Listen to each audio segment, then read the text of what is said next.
सोनामुखी, हरड़, मुलेठी जैसी अनेक जड़ी बूटियां और हजारों वर्षों का प्राचीन आयुर्वेदिक ज्ञान इस एक बोतल में समाया हुआ है। कायम टैबलेट, आपकी खुशियों का साथी। शंकराचार्य अभिमुक्तेश्वरानंद यौन शोषण केस में चौंकाने वाला खुलासा हुआ है। शाहजहांपुर के रहने वाले रमाशंकर दीक्षित ने चौंकाने वाला दावा किया है, जिसके बाद मामले में नया मोड़ आ गया है। रमाशंकर दीक्षित ने वाराणसी में अभिमुक्तेश्वरानंद से मुलाकात की और बताया कि उनसे झूठा यौन शोषण का आरोप लगाने के लिए प्रलोभन और धमकी दी गई। अपनी पत्नी और 3 बेटियों के साथ रमाशंकर वाराणसी के विद्या मठ पहुंचे, जहां उन्होंने अभिमुक्तेश्वरानंद को आप बीती सुनाई। रमाशंकर ने अपने बयान में कहा कि मुझसे फोन पर संपर्क कर कहा गया कि मैं अपनी बेटियों के साथ वाराणसी आश्रम में यौन उत्पीड़न का आरोप लगाऊं। इसके बदले में मुझे पैसों का लालच दिया गया। मुझसे कहा गया कि आपको कहीं जाने की जरूरत नहीं है, सिर्फ एक शपथ पत्र पर हस्ताक्षर करना है। अगर मैं कह देता कि मेरी बेटियों के साथ यौन शोषण हुआ है तो मुझे पैसे मिलते। जब मैंने इनकार किया तो मुझे धमकी दी गई। फोन पर बात कराने वाले व्यक्ति ने खुद को आशुतोष पांडे उर्फ आशुतोष महाराज बताया। हालांकि रमाशंकर के आरोपों की पुष्टि नहीं हो पाई है, लेकिन ये पूरा मामला अब विवादों में गहराता जा रहा है। रमाशंकर का दावा है कि 18 फरवरी को उनके घर पर 3 अज्ञात लोग पहुंचे थे।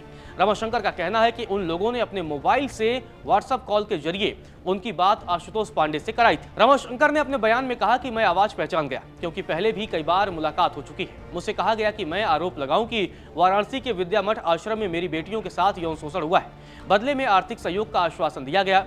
मैंने साफ मना कर दिया, जिसके बाद मुझे धमकी दी गई। रमाशंकर ने अपने बयान में क्या कुछ कहा, एक बार आप उनका बयान सुनिए। पांडे बोल रहा हूँ, तो हमने कहा बताइए जी। कहने लगे कि पहचाने हो? तुमने नहीं पहचान पाए। बोले पहचानिए देखिए। तो हमने कहा अच्छा जी भैया प्रणाम। आवाज समझ में आ गई तो हमने कहा जी भैया प्रणाम बताएं। कहने ठीक है, वो सब बढ़िया है। हमने कहा कहले वो अम्मा नहीं पाए। तो हमने इतना ज्यादा हमारा क्लोजपन भी नहीं रहा, लेकिन जिस तरीके से उन्होंने हमसे कहा कि यार कि स्वामी जी हैं, एक वो बहुत ज्यादा है, उनको ठीक करना है थोड़ा सा, उसमें आप करिएगा। तो हमने कहा क्या है? तो कहने लगे वो यार तुम अपनी बेटी के लिए। हमने कहा यार कैसे सोच सकते हो, मतलब बड़े भैया तुम कि अपनी बच्चियों को लेकर कैसे तरीके से कर दे। कहले नहीं, हम आपकी पूरी तैयारी वो करेंगे, सपोर्ट करेंगे, सुरक्षा की गारंटी लेते हैं, सारी चीजें हैं।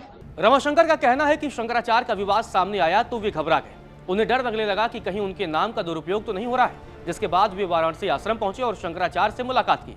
अभिमुक्तेश्वरानंद का कहना है कि उनके खिलाफ बड़ी साजिश रची जा रही है, उन्हें बदनाम करने की कोशिश की जा रही है। आपको बता दें कि वेदपाती छात्रों के साथ कथित यौन शोषण के मामले में कोर्ट के आदेश के बाद प्रयागराज के झूसी थाने में मुकदमा दर्ज हो चुका है।